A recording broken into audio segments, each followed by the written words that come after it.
که نبی صلی الله علیه وسلم ویلي چې بلال د مدینه خایس دی او صحابه ویلي چې په مدینه باندې دوا د غم ورځ راغلي وي چې په تاریخ کې په مدینه باندې د غم ورځ نه دی راغلي.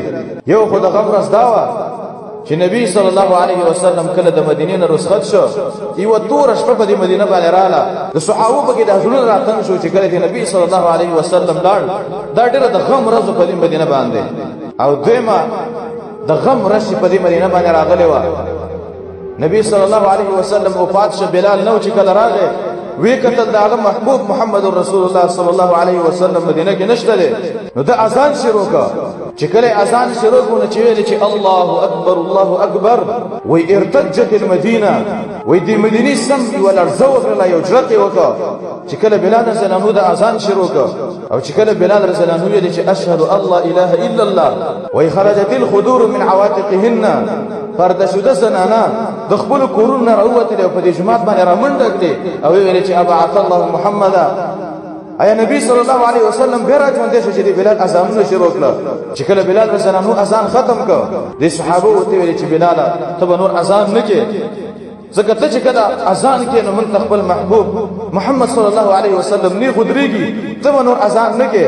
او بلال رضی الله عنه انکار وکړ چې زه به اچھا ته د نبی صلی الله علیه وسلم نه پس اذان نکوم، ځکه زما محبوب محمد رسول الله صلی الله علیه وسلم دنیا کې ژوند دی، اذانونه مې هغه کول، دا غیر پس نو اذانونه نکوم. نو صحابه ته هغه ټیم رايات چې په کوم ټیم کې نبی صلی الله علیه وسلم ژوند دی، اذانونه به کول. لکه په تور مثال په تجربه سره لکه یو مؤذن سار کې اذانونه کوي، بل ټیم کې نه کوي، نو دغه اذان او دغه مؤذن چې کله ماسپخین کې اذان وکړي، نو د سړي ته د سار هغه د خوب ټیم را یادېږي چې دې سړي هو سار کې اذان کوي، ټیم ته را یاد شي. یا بل ټیم کې اذان کوي، نو هغه ټیم سړي ته را یادېږي. د قرنګ صحابه ته هغه د محمد رسول الله صلی الله علیه وسلم زندگی را یاد شوه چې بلال رضی الله عنه به آزاد کو اذان کو، نو صحابه ډېر وجړل. دا بلال دغه صحابي دی. نبی صلی الله علیه وسلم وې د معراج په شپه باندې د پخو کشار مې واورید په جنت کې. ما ته پوښتنه کړه جبرئیل نه چې جبرئیل دا څوک دی؟ وای ما ته ویل چې دا بلال دی.